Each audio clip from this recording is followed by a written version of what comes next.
Very good evening to everyone, and a very warm welcome from Mom's Belief to you all in today's session. We are honored today to have Dr. Yatisha with us, who will be talking about neurodevelopmental disorders and their management. Allow me to introduce to you all Dr. Yatisha, who's a pediatric neurologist from Shimoga. Dr. Yatisha completed his MBBS from MS Ramaiah Medical College, Bangalore in the year 2003. He did his diploma in child health in the year 2006 and subsequently completed his diploma in National Board at Amrita Institute of Medical Science and Research in the year 2009. He's undergone a postgraduate certificate course in adolescence health from IMA AKN Institute of Continuing Medical and Health Education and Research. He also has a certificate course in law and medicine, as well as a PG diploma in developmental neurology from the University of Trivandrum. He attained his fellowship in pediatric neurology from Amrita Institute of Medical Science and Research Center, Kochi, in the year 2017. Dr. Yatisha started his professional journey as a resident medical officer at various hospitals in Bangalore. He has worked as a pediatrician in various hospitals like Samaritan Hospital in Ooty. He's worked as a senior resident in the Department of Pediatrics in Amrita Institute of Medical Science and Research Center, and also has worked as a registrar in PVS Memorial Hospital, Kochi.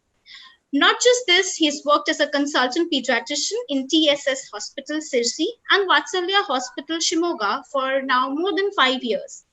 Dr. Yatisha was solely responsible for handling all the pediatric emergency, including the mechanical ventilation in Vatsalya Hospital, and that contributed a lot in his extensive pediatric neurological knowledge. To top it all, he has a long list of rewards and recognition. To name a few, he has been conferred with Dr. B.R. Santana Krishnan Gold Medal. He has been awarded as the best doctor at Vatsalya Hospital, Shimoga. He has served as a secretary in the IAP chapter of Shimoga in the year 2013 and 14. And he has delivered lectures at various CMEs in Shimoga and across Karnataka. A very warm welcome to you, sir, and honored to have you today. Over to you, Dr. Yatisha. Thank you, Dr. Nalini, for a nice introduction. And I also thank Mom's Belief for organizing a interactive session. I think it will be helpful for the parents because in the COVID situation, it is very difficult for them to know to clarify their doubts, and they will have a lot of doubts regarding their child behavioral management. So today I will be talking about the neurodevelopmental disorders. Before we start discussing about the neurodevelopmental disorders, first, let me clarify the difference between the growth and development. The growth is the quantitative phenomena where the child will be increasing in the size, that is, he will be gaining the weight or height. So this is the growth. Growth is the increase in the height or weight or increase in the head circumference. Whereas the development is the qualitative phenomena. It is the maturation of the function where the child will develop the skills and the capacity to function independently. The child development start from the conception and it will continue till the adolescent and even into the late adulthood. Please remember that the child development start in vitro, that is the child has born before only, and the majority of the child development will be happening the first initial 2 to 3 years of the age group. That is very critical period that I will explain in later why it is very, very important. The major domains of the development are grossly divided into gross motor, fine motor, adaptive, personal and social development, language development, hearing and vision development. The gross motor development is necessary for the child locomotion. Fine motor development are necessary for our day-to-day activities like mixing the food, reading and writing. Personal social development are required for interpersonal and social skills. Language development are required for the communication. Communication may be verbal and or non-verbal communications. And the hearing, normal hearing and vision is very, very important for the child development. In this slide, you can see how the child gross motor develops from the newborn till the 1 year of the age group. In the at 1 month of age, child will be in the fetal position and start walking independently at 1 year of age group.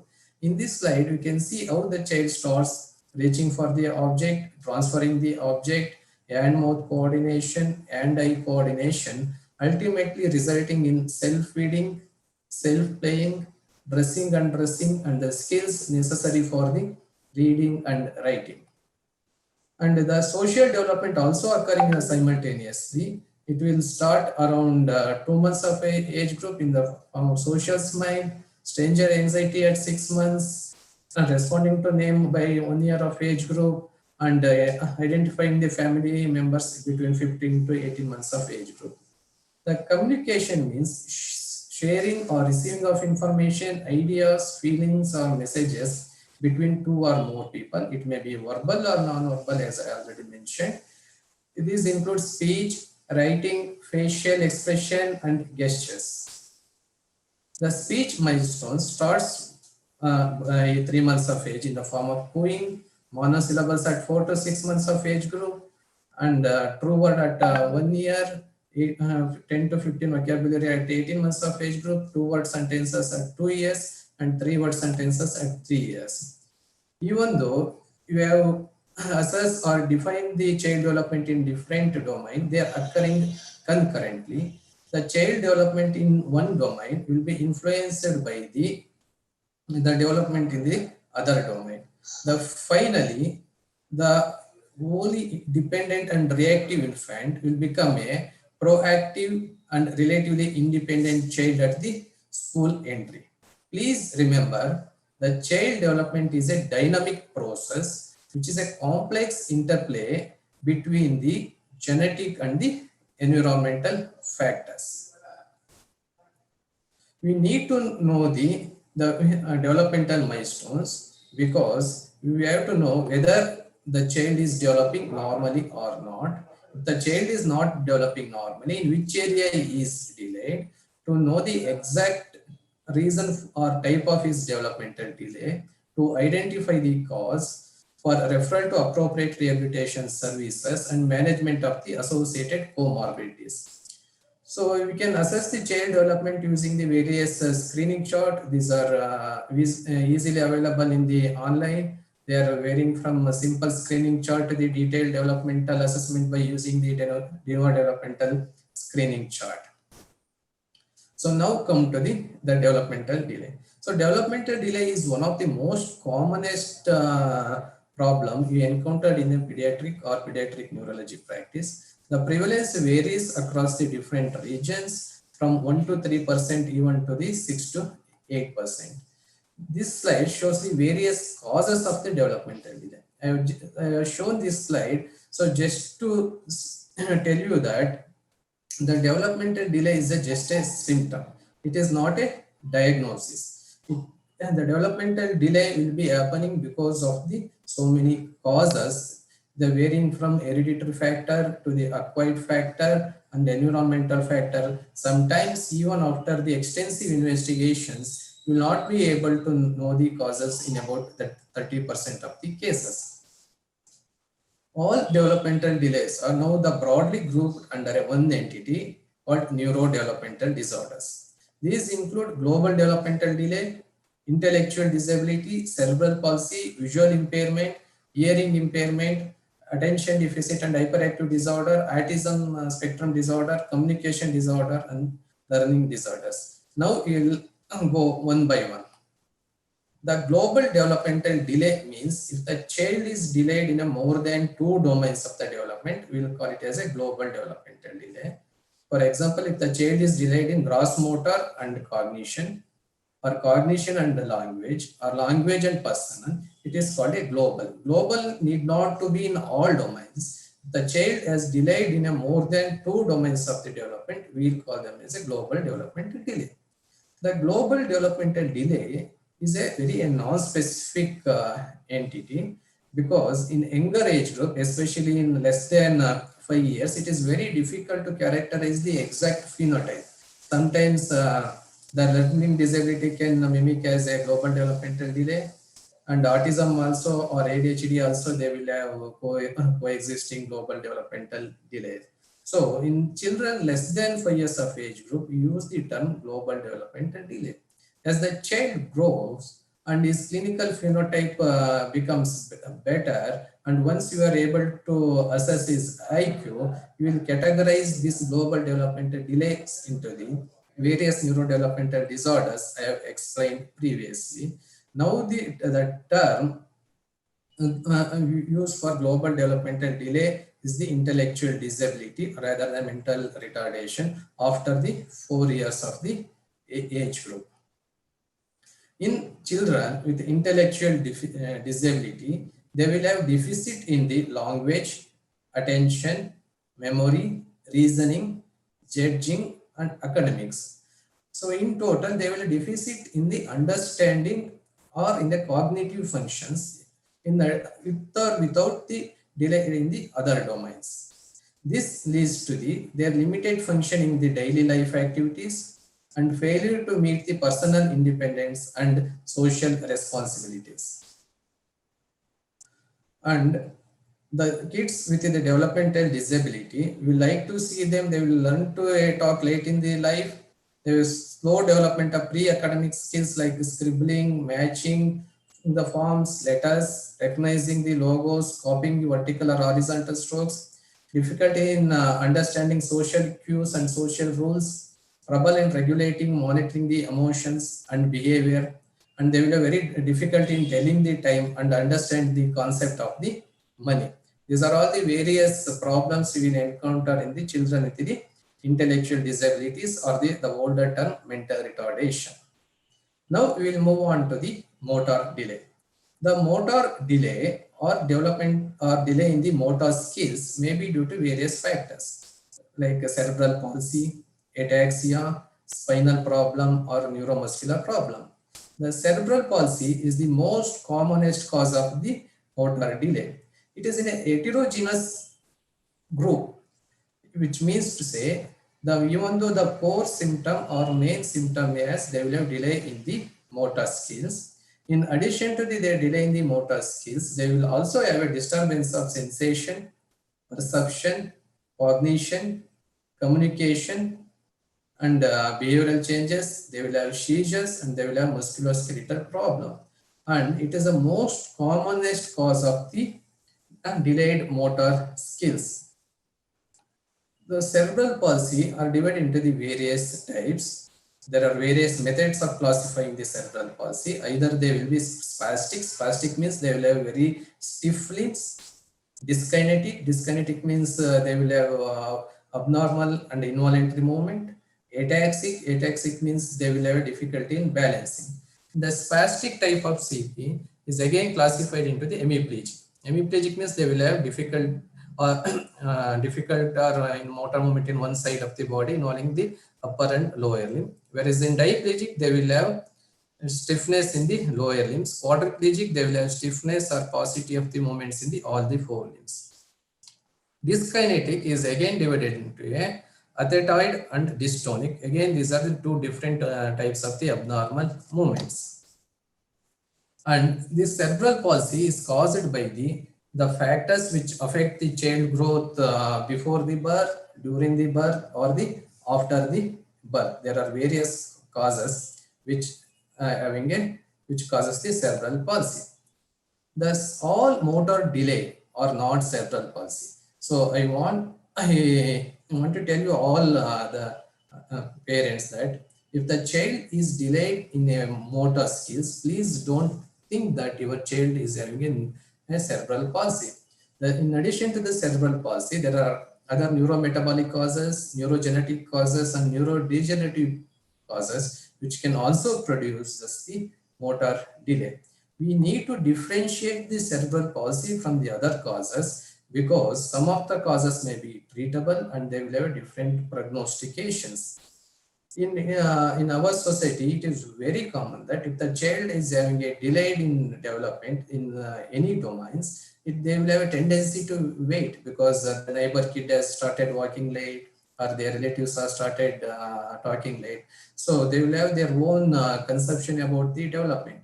I want all of you to understand that even though your child is delayed in a development, please do not wait till the symptoms or the disease becomes more complicated. As soon as you feel that your child is delayed in development, please consult your pediatricians or developmental pediatricians or a pediatric neurologist or therapist. There are some clinical points which will tell you that this case may not be the cerebral palsy. I'm not going in detail about that. So next we will come to the autism spectrum disorder. So autism spectrum disorder, as many of you know, that here the child will have a difficulty in social interaction or social communication and the restrictive and repetitive type of behavior. So autism kids will not, they will not, always not they are delayed. They are always, they are unique. They are totally interesting and sometimes mysterious. It is a spectrum. They will have varying from severely affected child to a very highly performing kid. The causes of the autism are varies. Still, we don't know exact causes of autism. The most, because of the availability of the genetic test, now we are able to identify the various gene mutations. Now about 50 to 70% of the autism kids will have some genetic causes. In addition to that, they will have the problem in the perinatal period or in the postnatal period. Sometimes they will have unknown causes. So it is the both the genetic and the environmental factors which will make the child having a autistic behavior. Please, I want again tell you the viewers, please, if a child is having autistic behavior, please don't think that this is something wrong in your bringing up the child or your inner rearing practice. Okay. No doubt, if you allow the child for excessive screen, or if you don't if you don't interact with them, they will have some developmental problem, but that will not lead to a autism. So autism is a totally different disease. It is not related to the environmental or related to the child rearing practice, and it is a biological disease. Please remember, the autism is a biological disease. It is not due to any of the parental fault. Because why I am telling this is, many of the parents in our practice, they will start inquiring, sir, we didn't take care in the early days. So I want to convey this message very clearly to all the viewers.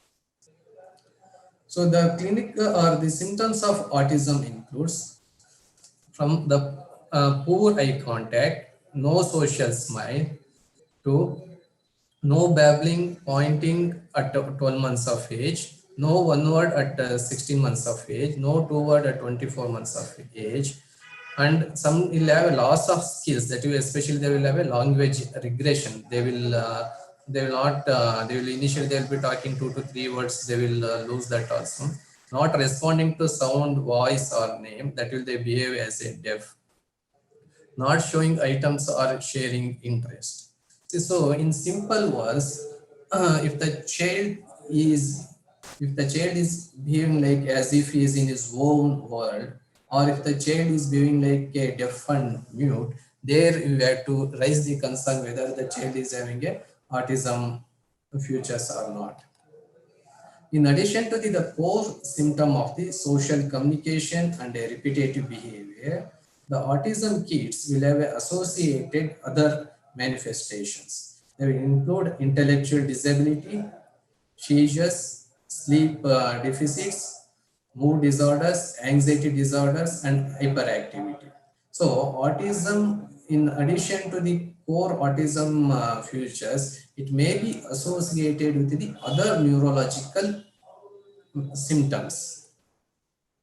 and we can diagnose the autism, yeah, in a regular or in a day-to-day practice around 18 months to 2 years of age group. But if you clearly observe the child, the autistic features will be evident even as early as around the 6 to 9 months of age group. So if you are thinking that your child is not socializing, not babbling, is or is excessively irritable, if there are some other indicator that your child having some autism features. So in addition to the autism as a cause of the speech delay, there are other causes which produces the isolated speech delay. Please remember, all speech delay are not autistic kids. So hearing impairment, global developmental delay or intellectual disability, cerebral palsy and epileptic syndromes and brain malformations all can lead to the speech delay. So speech delay is not equivalent to the autism spectrum disorders. And if the child is having a speech delay, it requires a detailed evaluation. Now we will move on to the ADHD, that is attention deficit hyperactive disorder, which consists of the symptoms of hyperactivity, inattentiveness, and impulsiveness.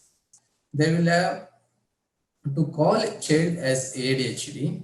Either they should have a 6 symptoms of inattention or 6 symptoms of hyperactivity and impulsiveness, which should last for more than 6 months of age group and in two different settings. Because why I am telling this is that majority of the toddlers, they looks like hyperactive at home, but when you take into the different environment, they will behave normally. So this hyperactivity or impulse symptoms has to be there in the two social settings, and they should onset before the 12 year of age group to call them as a ADHD. So again, the ADHD will be due to the various causes, as I mentioned previously. The management of the ADHD includes the behavioral therapy and pharmacological therapy. Both go in hand. The management of other neurodevelopmental disorders will differ because, but in for ADHD, we have definitive medical management. If you combine the medical management with the behavioral modification, they will have a better outcome. Now we will come to lastly to the learning disability.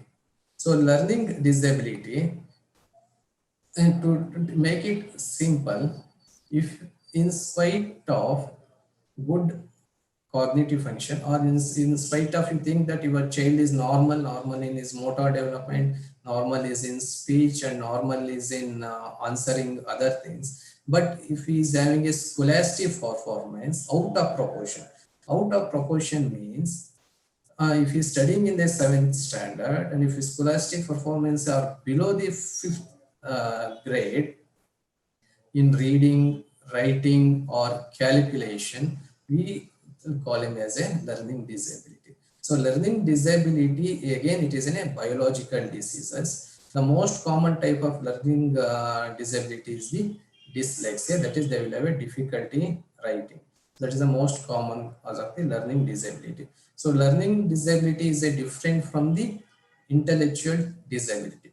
Intellectual disability kids will have a low IQ, whereas the learning disability child they will have a normal IQ. And those who have seen the movie Tara Zameen Par, they will remember that the difference between this intellectual disability, global development, and learning disability. These kids with the learning disability, not only learning disability, with other type of the neurodevelopmental disorders, they will have some interest, or they will better in some other fields. So you have to identify that is area of interest, and you have to encourage them to bring them into the mainstream. So the management of these neurodevelopmental disorders is a multidisciplinary. The multidisciplinary means here the trained specialists in various fields, they will come together and they will work as a team. So it is a team approach, and team approach is very important for the management of the neurodevelopmental disorders. The team consists of pediatricians, pediatric neurologists, clinical psychologists, special educator, speech language pathologist, occupational therapist.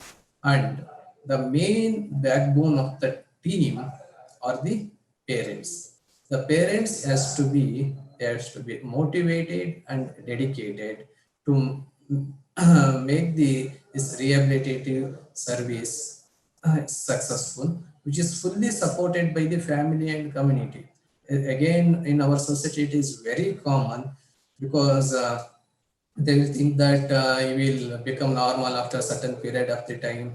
If parents are agreed to go for the therapy, the grandparents or the in-laws may not be willing. So the supportive family and supportive community is very crucial for a successful rehabilitative service of these specially abled kids. The physiotherapist will assess the child the motor functions, and he will train the child for mobility, for that is why it's locomotion, by using stretching, positioning, strengthening with or without orthosis. There are various types of physical therapies, including the neurodevelopmental therapy. The occupational therapist will train the child with the skills which are necessary for his day-to-day activities. He will, which includes the physical activities such as stringing the beads or doing the puzzles to help the child develop a coordination and body awareness, play activities, developmental activities, and the adaptive strategies. And the trained occupation therapy will also do the sensory integration. The sensory integration is very important, especially the kids with the autism, with the autism futures. Here, the therapist will use the various sensory modalities like the vestibular sensation, that is a position sense, proprioception, balance, touch, smell, sound, and hearing and vision to train the child. And you will, because in this they will autism's kids levels, they will a sensory processing deficit. The therapist will make sure that the sensory process, and they will make sure that they will train in a proper way, so that by taking care of all the available sensory modalities. The speech therapy is required for almost all types of the neurodevelopmental disorders, varying from intellectually disabled kids to the autism kids. So speech therapist will establish the functional and spontaneous communication. They provide a social instruction in various settings. They will fine tune the communication skills as other areas are improving. The trained behavioral therapist will train the child behavior by using various behavioral modification like sensor integration, adaptive behavioral analysis, and a teach technique. There are various technique of behavioral management. So the process of these therapies is such that the parents with kids will visit the therapy center. They will undergo certain session. They will get trained in the therapies, and they will go and do it at home. And gradually they will shift therapy from the therapy center to the home therapy with a periodical visit to the therapy centers. The main area of target in interventions are the communication skills, attention, social skills, and the play and the other skills. And ultimately, what you want is the child to walk independently, child to do independently is daily activities, child to have a socially acceptable behavioral, and for him to have a normal or near normal cognitive and academic skills, and to bring them into the mainstream. That is the main motto of the all therapies. So the by using physiotherapy, occupation therapy, speech therapy, behavioral therapy, and other special therapies, we have to bring these kids which are having a neurodevelopmental disorder into the mainstream. Now, the next question is when to start early, when to start the therapies. The therapy has to be started as early as possible. Now, the approach has shifted from the training or rehabilitation to the early stimulation and early intervention. Why it is important is, as I already mentioned in my previous slides, the child development will be maximal in the early years of the age group. So as you can see in this child, the child development in the sensory or the vision and hearing will be almost near complete at birth. Language function will be still developing, and the cognitive function development will go on till into the adolescent. In addition, the brain is also in a process of development. The development into the brain developed by increasing its number of neurons and making the neuronal connections, that is synapses, or simple terms, networking.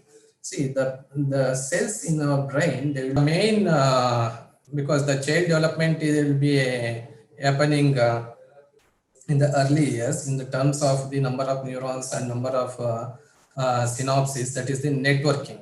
So this networking will be taking place very early, and those networks which are used will be preserved, and those networks which not be used, they will go for something called as a apoptosis, and each neuron will be making more than 700 synapses per second in the early years. So if you start the interventions early, it will help us to make these neurons network properly so that the child will have a better outcome. Every child should have a developmental assessment periodically, that is every 3 months in the first 2 years of life, every 6 months till the school age, and every year in the school age group, to screen for the red flag signals, to identify the special needs, establish the eligibility for evaluation and rehabilitation services. Now the take home messages, those who are not heard properly, please remember these points. So you should have a regular developmental monitoring of your kids for early recognition of the developmental delay, for assessment of the complete developmental profile of strength and weakness, define the etiology where possible, seek prompt referral for early intervention and stimulation, provide family support and counseling, empower the parents as a caregivers, encourage achievement for an optimal potential.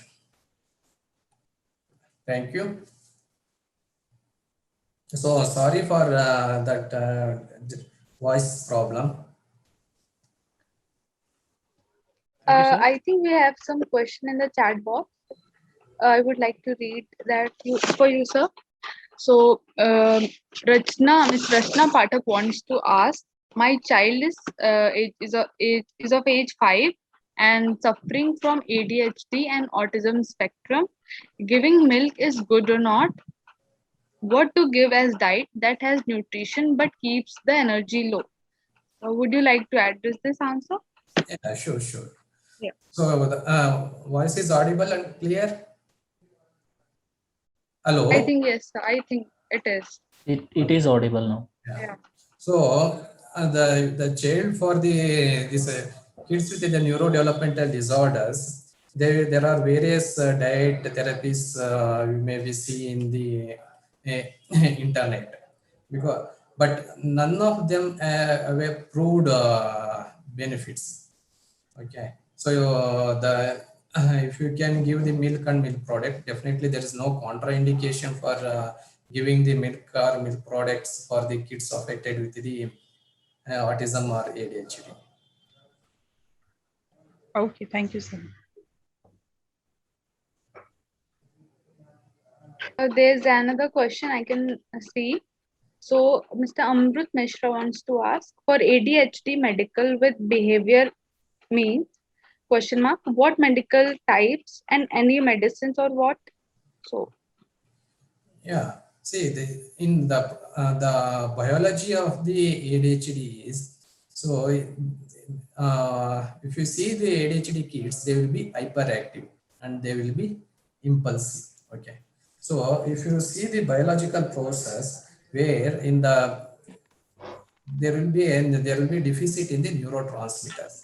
To make it simple, their brain is not will not be controlling the abnormal movements, because actually even though the kids will be hyperactive, but the brain is not working as far, and the brain will be that it is a, we call it some inhibitory area of the brain or not functioning normally. That's why the child will be hyperactive.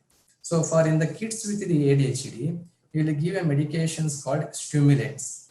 The stimulants, there are two types, stimulants and non-stimulants. Most commonly we use the stimulant medication.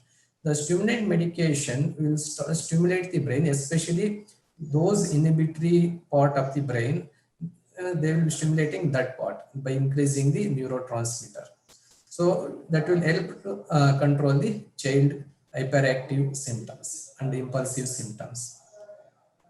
Excuse me, sir. Good afternoon. Yeah. Good evening.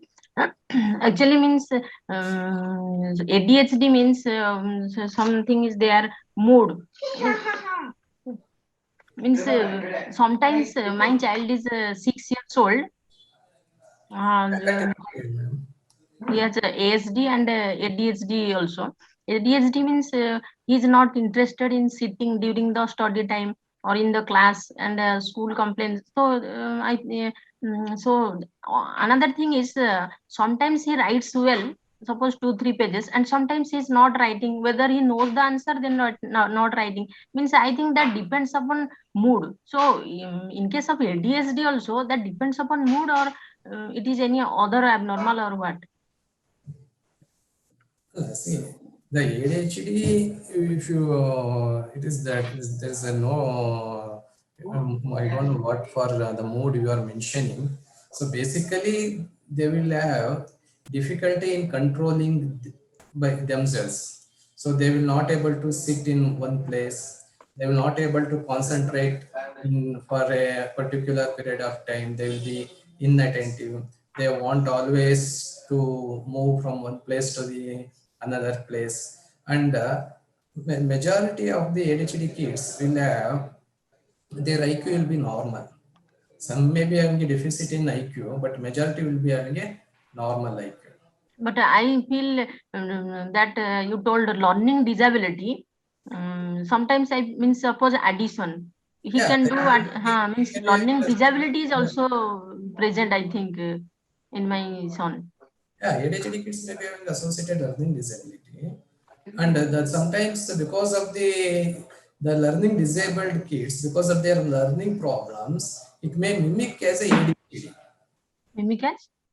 It can mimic, means it can show as a ADHD symptoms. They need not having a hyperactive symptoms. So you need to evaluate the child and differentiate whether it is a because of his learning problem is being as a hyperactive, or truly it is an hyperactive symptoms. Now in the slide you show mood disorders, anxiety disorders. Well, that is in the autism spectrum disorder. Autism spectrum disorder.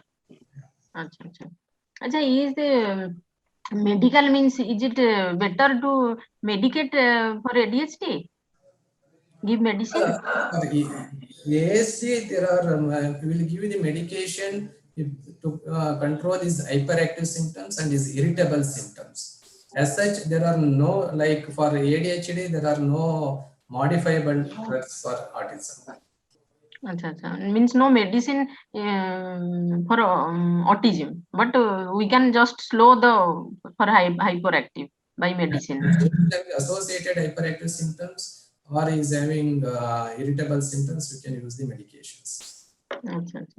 Okay, thank you, sir. Okay, thank you. okay, so we can go to our next question, which is from Mr.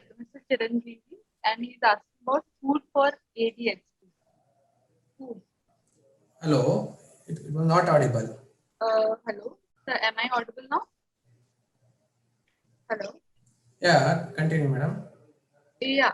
So we have another question from Mr. Chiranjeevi, and he's asking about food for ADHD. Food. Diet. Yes, sir. Food. Yeah, yeah. Okay. Well, because this I think a question I have already answered. So there are various products which are available commercially for various neurodevelopmental disorders, and nobody knows whether they are working or not. For scientifically, none have proven benefit. Even though they say casein-free diet, gluten-free diet may help the symptoms of autism or hyperactivity, but they are not completely evidence-based. So as such, right now there are no dietary therapies which is available for neurodevelopmental disorders, except there are some underlying metabolic condition. Okay, sir. Thank you. And I would like to go to our next question, which is from Maithili. She wants to ask, what is the correct age for early intervention?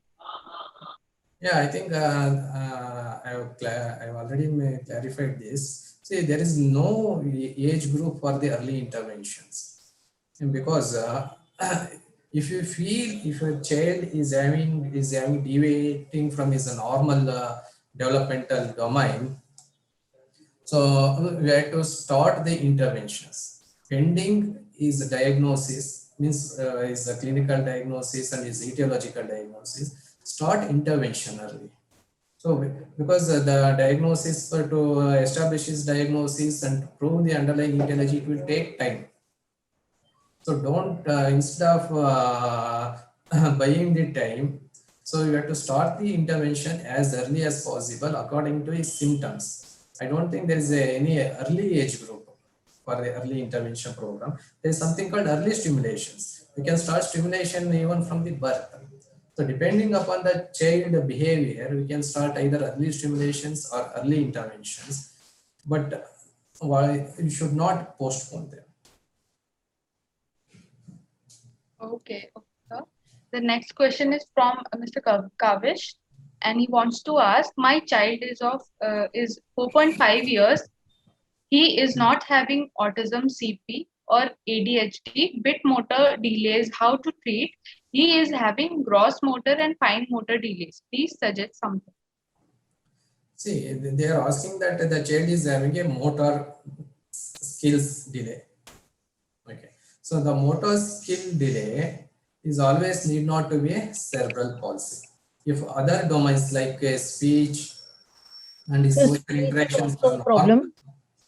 Somebody says कि he is also having oral motor problem and gross motor problem and fine motor skills में उसको थोड़ी problem है.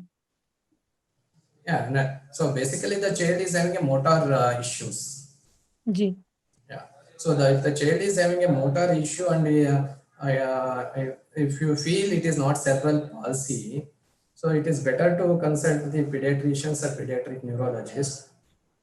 Sir, I have enrolled with Mom's Belief already, पर 1 month में अभी उसको कुछ improvement नहीं आया है इतनी जल्दी. तो क्या आप कुछ suggest कर सकते हैं? Will you suggest something कि जैसे कभी किसी की और की advice से भी कुछ समझ में आ जाता है? Basically problem उसको सिर्फ जैसे उसका IP बना था तो उसको problem सिर्फ gross motor और fine motors में और speech में problem है. Speech में भी ऐसा है कि articulation में problem है.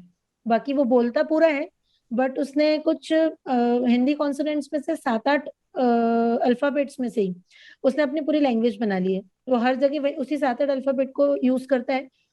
लोग समझते भी हैं, समटाइम्स नहीं समझ में आता है. मतलब सिर्फ आर्टिकुलेशन में, स्पीच में प्रॉब्लम है.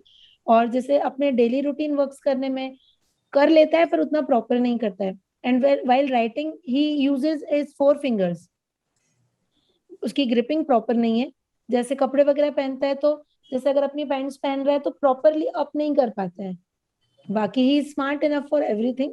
सोशल एक्टिविटीज में भी अच्छा है. तो यहाँ क्या एक सी चीज करें कि मतलब कुछ उसमें चेंज है? Okay. So the basic issue is what is the exact clinical syndrome he is having. Okay. So I don't have any of the child medical reports. because the way you are telling the child is having a motor delay, in addition is having some articulation problem. Okay. I think the child may be having some other the underlying medical conditions. So for that, you need to consult your doctors. And for irrespective of the underlying medical problem, because the way you describe, I think the child is having maybe some brain development, like some syndromic diagnosis. That's what I can say, but depending on your symptoms. But whatever may be the cause, so you have to give a training for his speech, for his articulation and his motor. And please remember, all viewers, the therapy will take a time. Okay. So, and they will slowly help to improve the child over a period. It cannot happen if it is not happening in weeks or months, it may happen over years. Okay, so depending upon his genetic potential, his improvement will depends. So you have to know what because of what exact reason is having a delayed development. So based on that, it will help us to prognosticate to what extent your kid is going to improve.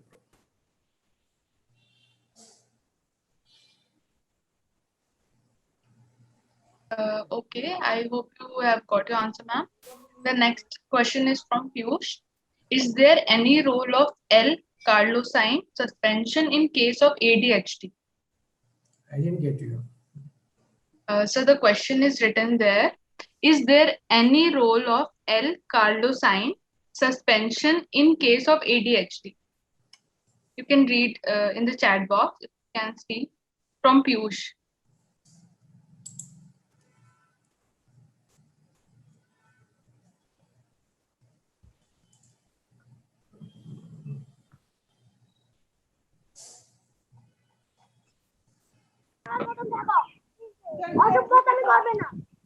So anyway, Is there Hello, any sir. role of L-carnosine suspension in case of ADHD? Piyush, you can ask your question.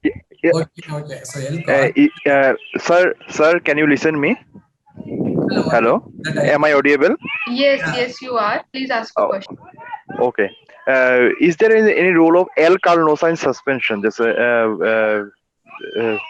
L-carnosine, medicine. I got it. In case of AD, can we provide this suspension to our child? He's suffering from ASD along with ADHD. Yeah, I got your question. See, there are these are all maybe available since last 4-5 years in the market for the various neurodevelopmental disorders. Okay, so the whether they are going to completely benefit the child or not, still we requires time.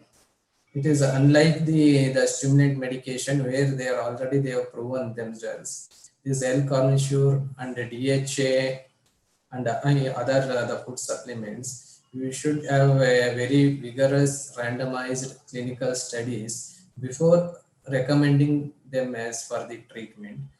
But I agree to you that many of the practitioners, they are using in their day-to-day practice. Some may have shown improvement, some may not shown improvement. To recommend as a treatment for ADHD and ASD, I think we still we have to get the longitudinal data from the longitudinal studies. Then only we will be able to recommend them as a treatment per se. Till that time, it is like try this, try that, and try only. Okay, thank you, sir.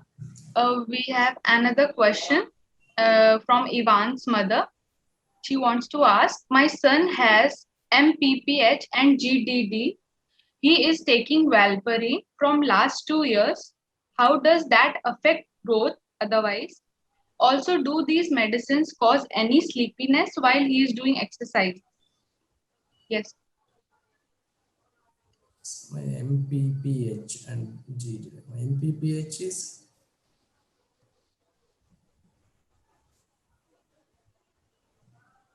Tarang, can you unmute Ivan's mother? We can question. Yeah, sure. Yeah. Hello, you can ask your question.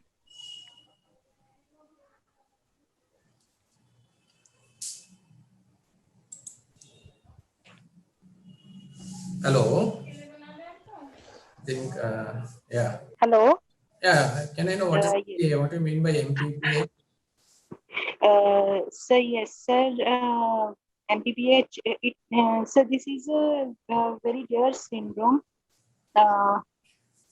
Hello. Yeah, I'm listening.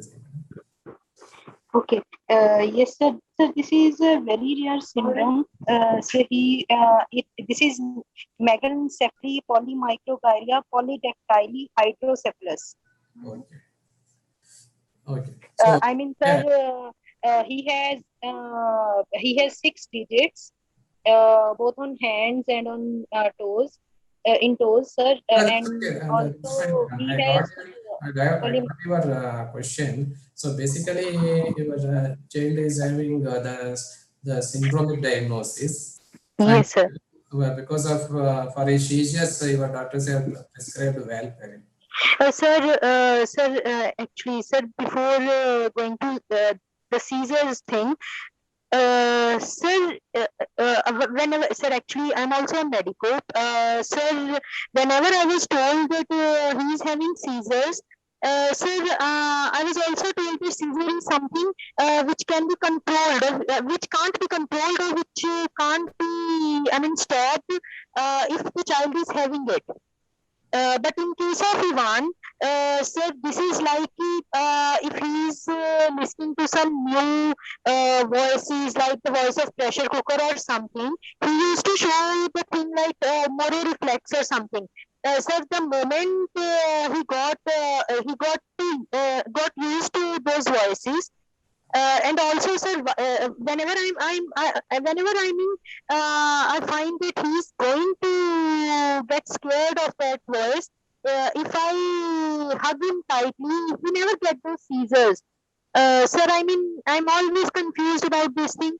Is this really seizure, and do really we need to give him medications for these? See, what you are describing is, as soon as if he hears sudden sound, you will have some starter-like response. So yes, sir. Some jerk-like response, isn't it? Yes, sir. Yes, sir.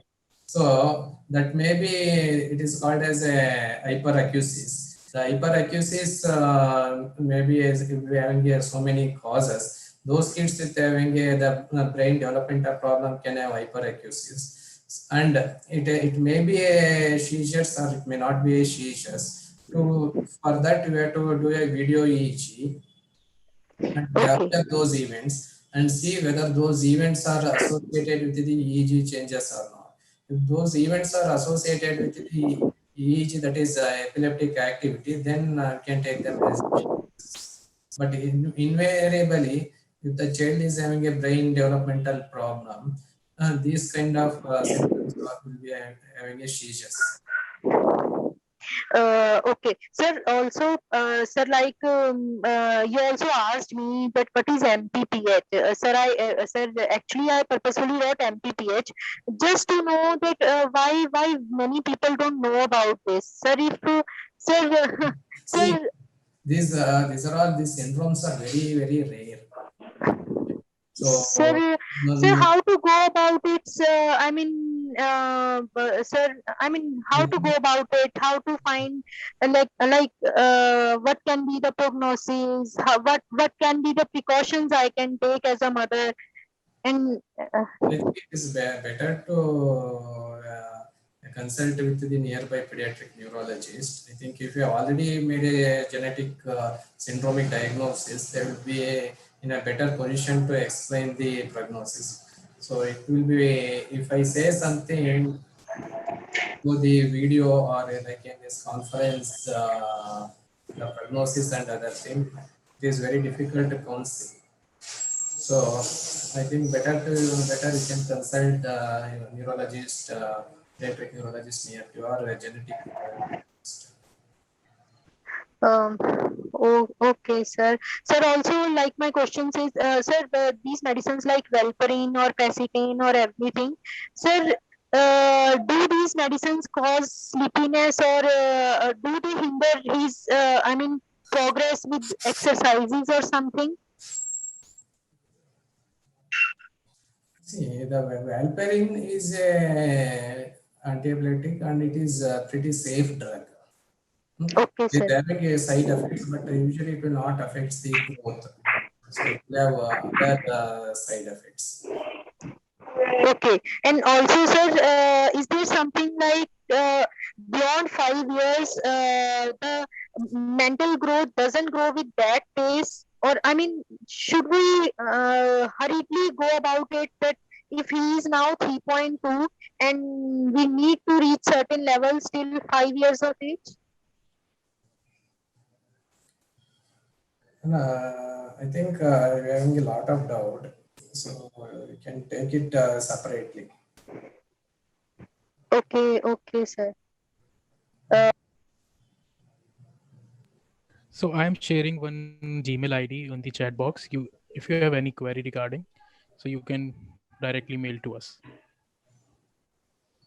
And thank Apurva, you, ma'am, for your question. Yeah. Apurva, you Tarang? can go for another one question. Yeah. Okay. So the next question we have from Pihul Bhati is that how long it takes to get the autistic child on track in terms of overall development? Yes, sir. Yeah, I think this is a very good question and very difficult to answer also. Okay. So again, the autism, it is a spectrum disease. Okay. Some kids will they improve fast. Some kids will take a time. So it basically more than the improvement. Our aim in training the autism kids should be to make them independent as possible. Okay. Thank you so much, sir. Dr. Nani, you want to add on something?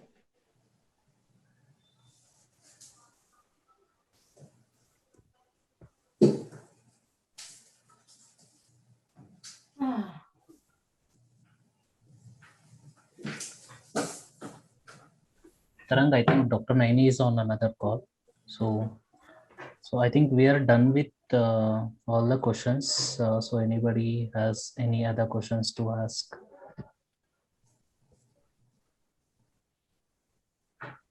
I think Kavish want to ask something. Hello, sir. Yeah. As you said कि उसमें इतना मेरे बेटे में इतना जैसे CP की problem नहीं है, ऑटिज्म की प्रॉब्लम नहीं है, तो आप ये सजेस्ट कर सकते हैं क्या कि उसको मेडिकेशन से सही करना चाहिए या फिर थेरेपीज ही सही करेंगी? जैसे अभी ओटी भी चल रहा है उसका मोटर डिलेज के लिए और स्पीच के लिए स्पीच थेरेपी भी चल रही है, तो क्या उसको न्यूरोलॉजिस्ट को भी कंसल्ट करना चाहिए? जैसे मॉम्स बिलीफ में साइकोलॉजिस्ट तो हैं, स्पीच थेरेपिस्ट भी हैं, ओटी भी हैं, ठीक है, बहुत धीरे धीरे इम्प्रूवमेंट आ रहा है, आई एग्री कि आ जाएगा, बट क्या किसी न्यूरोलॉजिस्ट की राय भी ले लेनी चाहिए? आप क्या सजेस्ट करेंगे? I think I forgot to mention the medication per se have a very minimal role in majority of the neurodevelopmental disorders. कुछ रिपोर्ट्स भी करानी चाहिए उसकी? So, more than medication, it is the therapies which is more important, especially the condition like your child is. There are only like the ADHD or seizures or associated psychological or psychiatric symptoms. There are no medications to improve the underlying genetic conditions.